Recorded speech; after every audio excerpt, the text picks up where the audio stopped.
اعوذ باللہ من الشیطان الرجیم بسم اللہ الرحمن الرحیم۔ پارہ نمبر 9 سورۃ الاعراف چل رہی ہے اور اس کا رکوع نمبر 10 ہم پڑھ رہے ہیں۔ قل یا ایھا الناس، آپ صلی اللہ علیہ وآلہ وسلم فرمائیے کہ اے لوگو، انی رسول اللہ الیکم جمیعا، میں تم سب کی طرف اللہ کا رسول ہوں۔ للذی لہ ملک السماوات والارض، وہ اللہ جس کے لیے بادشاہی ہے آسمانوں اور زمین کی۔ لا الہ الا ہوا، اس کے سوا کوئی معبود ہی نہیں ہے۔ ہوا یحیی و یمیت، وہی زندہ کرتا اور مارتا ہے۔ فآمنوا باللہ، پس ایمان لاؤ اللہ پر، ورسولہ، اور اس کے رسول پر، النبی الامی، جو نبی امی ہے، الذی یؤمن باللہ، جو خود ایمان لایا ہے اللہ پر، وکلماتہ، اور اس کے کلام پر، واتبعوہ، اور تم پیروی کرو اس کی، لعلکم تہتدون، تاکہ تم ہدایت یافتہ ہو جاؤ۔ اب یہ پیچھے ہم جو پڑھتے آ رہے تھے، یہ حضرت موسیٰ علیہ السلام کے بارے میں پڑھا ہے، حضرت ہارون علیہ السلام کے بارے میں پڑھا ہے کہ اللہ تعالیٰ نے ان دونوں بھائیوں کو اکٹھے نبوت عطا فرمائی، ایک دوسرے کا معاون بنا کے بھیجا۔ لیکن ان ساری اللہ تعالیٰ کی معاونت کے باوجود، اس کی استعانت کے باوجود، اس کے کرم اور فضل کے باوجود، جو قوم موسیٰ ہے اس نے بڑی ہٹ درمی کا ثبوت دیا۔ تو ان کا قصہ بیان کرنے کے بعد نبی پاک صلی اللہ علیہ وسلم کی چونکہ زبان ترجمان سے بیان ہو رہی ہے ہر چیز، اس لیے اللہ تعالیٰ نے پھر آگے روئے سخن اپنے محبوب کی طرف فرمایا اور فرمایا کہ محبوب آپ کہیے، آپ لوگوں سے کہیے، حالانکہ اللہ جو کائنات کا وارث ہے، کائنات کا خالق ہے، مالک ہے اور پوری قدرت رکھتا ہے، وہ چاہتا تو وہ ساری دنیا کو خود ایڈریس فرماتا، خود خطاب فرماتا، لیکن اس نے اپنے محبوب کو چنا، یعنی اپنے محبوب کے ذریعے یہ پیغام دیا کہ محبوب تم لوگوں کو بتاؤ کہ میں تم سب کی طرف اللہ کا بھیجا ہوا رسول ہوں۔ یعنی یہ جو لذت ہے، یہ جو اپنے محبوب کی محبوبیت کا رشتہ اور تعلق ہے، یہ وہ سمجھ سکتا ہے جو دنیا میں کسی کو محبوب رکھتا ہے، کہ اپنی زبان کو کسی اور کی ترجمانی دے دینا، اس میں کیا لذت ہے، یا اللہ کا اپنے محبوب کے لیے کیا کنسپٹ ہے کہ محبوب بات میری ہوگی لیکن کرے گا تو، میرا کلام ہوگا لیکن زبان تیری بیان کرے گی۔ اس لیے اللہ کیا فرما رہا ہے کہ تو بتا دے انہیں کہ میں اللہ کا رسول ہوں، اس رب نے بھیجا ہے جس کے لیے زمین اور آسمان کی بادشاہی ہے۔ ساتھ ہی دیکھیں وحدانیت کا اعلان بھی کروا دیا اپنے محبوب کے ذریعے کہ اللہ کے سوا کوئی معبود نہیں ہے۔ وہ جس نے اپنے نبی کو، جو امی نبی ہے، امی کہتے ہیں غیر پڑھے لکھے شخص کو، کہ جس نے دنیا میں کسی بندے سے کسب فیض نہیں حاصل کیا، جس نے کہیں بیٹھ کے کسی مدرسے میں علم حاصل نہیں کیا، اس کو کہتے ہیں۔ لیکن امی لقب ہونے کے باوجود نبی پاک صلی اللہ علیہ وآلہ وسلم کیا فرما رہے ہیں کہ مجھے اللہ نے حکمت کے خزانے عطا فرمائے ہیں۔ یعنی پڑھا لکھا ہونا وہ وڈیائی نہیں ہے یا پرائرٹی نہیں ہے، حکیم اور دانائی، حکمت اور دانائی جو ہے یہ تو میراث ہے، اور میراثیں میرا رب جسے چاہتا ہے عطا فرماتا ہے۔ یہ اس کی نعمتیں ہیں، یہ اس کا فضل ہے کہ وہ بعض اوقات بڑے بڑے دنیا میں لوگوں کو علم عطا فرماتا ہے اور شعور لے لیتا ہے۔ بڑا بڑا پڑھا لکھا بندہ ایسی جاہلوں والی بات کرتا ہے کہ کل دنگ رہ جاتی ہے، اور بندہ سوچتا ہے یہ کس مکتب میں پڑھا ہے، یہ کس مدرسے میں پڑھا ہے۔ لیکن کبھی کبھی ایسے ہوتا ہے کہ ایک ان پڑھ شخص جسے ہم اپنی نظر میں جاہل کنسیڈر کر رہے ہوتے ہیں، وہ اتنی پتے اور دانائی کی بات کرتا ہے کہ بندہ حیران رہ جاتا ہے۔ حضرت بہلول دانا رحمت اللہ علیہ کے درویش مجذوب گزرے ہیں، سائیں لوگ جسے ہم کہتے ہیں، وہ ایسی وہ پتے کی بات کرتے کہ خواجہ حسن بصری جیسے اور بایزید بستامی جیسے اور غلام فرید جیسے لوگ جو ہیں وہ ان کے آگے وہ انگشت بدندہ رہ جاتے۔ وہ کسی نے پوچھا بہلول سے کہ بہلول ادھر بازار میں رو کیوں رہے ہو؟ تو بہلول نے کہا کہ میں نا اللہ کی اور بندوں کی صلح کروا رہا ہوں۔ تو رو کیوں رہے ہو؟ میں رو اس لیے رہا ہوں کہ اللہ مان رہا ہے، بندے نہیں مان رہے۔ یعنی دیکھیں بازار ہے، اور حکمت کی بات کیا ہے کہ بازار میں ہی ہماری زندگی کا اصل معاملہ سامنے آتا ہے کہ ہم کتنا ناپتے ہیں، کتنا تولتے ہیں، اپنے گاہک کو سودا اصل دے رہے ہیں یا نقل دے رہے ہیں، یا چیز اور دکھا رہے ہیں اور دے اور رہے ہیں۔ یہ ساری چیزیں بازار میں ہوتی ہیں نا، کہ وزن کم ہے چیز کا یا زیادہ ہے، کوئی ڈنڈی مار رہا ہے، کوئی پورا تول رہا ہے، یہ سارا کچھ بازار میں میٹر ہوتا ہے۔ اور یہ معاملات زندگی انسان کو انسانیت کی جو فہرست ہے نا اس میں کھڑا کرتے ہیں۔ یہ عبادات تو کوئی پیمانہ نہیں ہے کہ کوئی کتنے نوافل پڑھتا ہے، کتنی نمازیں پڑھتا ہے، کتنی تسبیحاں پڑھتا ہے، یہ سارا کچھ تو اپنے لیے ہے۔ آپ انسان کے لیے کیا کر رہے ہیں یہ بازار میں فیصلہ ہوتا ہے۔ تو بہلول کیا کہہ رہے ہیں کہ اللہ مان رہا ہے، بندے نہیں مان رہے۔ اب اسی بندے نے دیکھا بہلول قبرستان میں بیٹھا رو رہا ہے۔ اب بہلول ادھر کیا ہوا ہے؟ بہلول نے کہا ادھر بھی وہی کام کر رہا ہوں جو بازار میں کر رہا تھا، صلح کرا رہا ہوں۔ تو بہلول رو کیوں رہے ہو؟ بہلول نے کہا بازار میں اللہ مان رہا تھا، بندے نہیں مان رہے تھے۔ قبرستان میں بندے ماننے کو تیار ہیں اور اب اللہ نہیں مان رہا۔ یہ دیکھیں کتنی گہری بات ہے کہ زندگی ہے تو آپ کے اعمال ہیں، آپ کے معاملات ہیں۔ جب آپ وہ قبر کا بن جائیں گے سامان، جب آپ وہ اپنی اندھیری گور میں چلے جائیں گے تو پھر تو آپ کے پاس وقت ہی نہیں ہے۔ جب غسال کے پھٹے پہ بندہ آ جاتا ہے، سر میں پانی پڑتا ہے تو پتہ چلتا ہے مارو یہ میں تھا جس کو دنیا رو رہی ہے۔ پہلے تو ایسے ہی لگتا ہے میں بھی کسی کو کھڑا ہو کے رو رہا ہوں۔ تو جب بندہ وہ غسال کے پھٹے پہ آتا ہے، غسل کے لیے کپڑے پھاڑ پھاڑ کے اتارے جاتے ہیں، کے جسم پہ پانی پڑتا ہے تو پھر اس کو پتا چلتا ہے کہ میں دنیا سے جا رہا ہوں، میرا کھاتا جو ہے وہ آج لپیٹ دیا گیا ہے اور اب حساب، وہ اعمال کا کھاتا شروع اور حساب کا کھاتا جو ہے وہ اعمال کا ختم اور حساب کا شروع ہو جائے گا۔ تو یہ چیز کہ حکمت اور دانائی میرے رب کی دی ہوئی ہے۔ اللہ کیا فرما رہا ہے کہ وہ اللہ جس نے اس نبی کو جو امی ہے اس کو بھیجا، اور نبی پاک صلی اللہ علیہ وسلم کیا یہ معجزہ نہیں ہمیں سمجھ میں آتا کہ ایک انسان جس نے کسی مکتب میں بیٹھ کے ایک دن بھی الف بے نہیں پڑھی، اور اللہ نے 30 سپاروں کا قرآن پاک 6234 آیات اس کو عطا فرما دی کہ محبوب لے جا اور تو جا کے نے سمجھا۔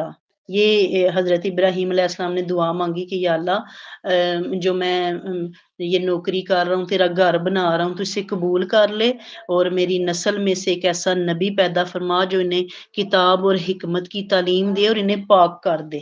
یہ کتنی خوبصورت دعا، اور اس دعا کی پھر اللہ نے وہ جو قبولیت کی شکل میں اپنا محبوب عطا فرمایا۔ پاک کون کرتا ہے؟ مستعمل پانی سے آپ وضو کریں، آپ کا وضو نہیں ہوتا، یعنی استعمال شدہ پانی جس میں ہاتھ مارے گئے ہیں وہ پاک نہیں رہتا آپ کو پاک کرنے کے لیے۔ پاک کرنے کے لیے چیز کا پاک ہونا ضروری ہے۔ تو وہ نبی پھر اس کی طہارتوں کا کیا عالم ہوگا، اس کی پاکیزگی کا کیا عالم ہوگا، جس کی پاکیزگی کا خدا شاہد ہے کہ محبوب تو اتنا پاک ہے، اتنا پاک ہے کہ جس دل میں تیری محبت آ جائے گی وہ دل ہی پاک ہو جائے گا۔ جو تیرا دامن پکڑ کے کل ان کنتم تحبون اللہ فاتبعونی، کہ جو میرے تک آنا چاہے گا وہ تیرے دامن کو پکڑ لے تو اللہ کی محبت کا اہل بن جائے گا۔ وہ اللہ فرما رہا ہے کہ وہ رسول پہلے خود ایمان لایا ہے۔ یعنی یہ تو نہیں ہو سکتا کہ نبی قرآن کی آیت آپ کو دے رہا ہے اور نبی کا اپنا دل ڈاؤٹ میں ہے کہ نہیں یہ ایسا نہیں ہو سکتا۔ پہلے نبی خود ایمان لایا کہ یہ جو کلام میرے رب نے عطا فرمایا، موسیٰ کو تورات ملی تو موسیٰ سب سے بڑا حمایتی خود تورات کا، حضرت عیسیٰ علیہ السلام کو انجیل ملی تو وہ سب سے پہلے خود اس کے حامی بنے، حضرت داؤد علیہ السلام کو زبور ملی، وہ سب سے پہلے خود اس کو تسلیم کرنے والے، اور مصطفیٰ کریم علیہ الصلوۃ والسلام کو قرآن پاک اللہ دے رہا ہے تو وہ ایک ایک آیت کر کے ایک ایک جملہ ایک ایک چیز اللہ نے 23 سال لگا دیے۔ 23 سال ایک زندگی کا حصہ ہے، 23 سال میں یہ قرآن پاک نازل ہو رہا ہے۔ تو یہ اتنی لائٹ کتاب نہیں تھی کہ ایک ہی دفعہ موسیٰ کو تو 40 دن بلایا گیا۔ ہم نے بھی پیچھے سبق میں پڑھا کہ 40 دن اللہ نے کہا آ جاؤ تمہیں وہ صحیفہ دے دیتا ہوں، وہ تورات اللہ نے تھا، اور وہ چند وہ کیلے شمارے تھے، چند صفوں کی تورات اللہ نے عطا فرما دی۔ تو یہ کلام اللہ نے اپنے محبوب کے قلب منیر پہ کیسے نازل فرمایا جبریل کے ذریعے کہ جبریل تھوڑے تھوڑے موتی لے کے جا، تو تھوڑے تھوڑے موتی میری طرف سے لیتا جا، میرا محبوب ان کو پرو کے ایک مالا کی شکل دیتا جائے گا، اور پھر وہ مالا قرآن پاک کی شکل میں امت کے ہاتھوں میں آ گئی۔ تو اس کتاب کی اللہ ہمیں قدر کی توفیق عطا فرمائے۔ اللہ کیا فرما رہا ہے کہ وکالماتی ہی، محبوب تو ایمان لایا اس کلام پر، واتبعوہ، تم نے کیا کرنا ہے، تم نے اس کی پیروی کرنی ہے، جو کچھ اس میں لکھا ہے اس کو فالو کرنا ہے۔ لا کس لیے؟ ہم سوچیں کہ کیوں پڑھیں جی، لعلکم تہتدون، تاکہ تم ہدایت یافتہ ہو جاؤ، تاکہ تم ہدایت پا جاؤ۔ تو یہ بات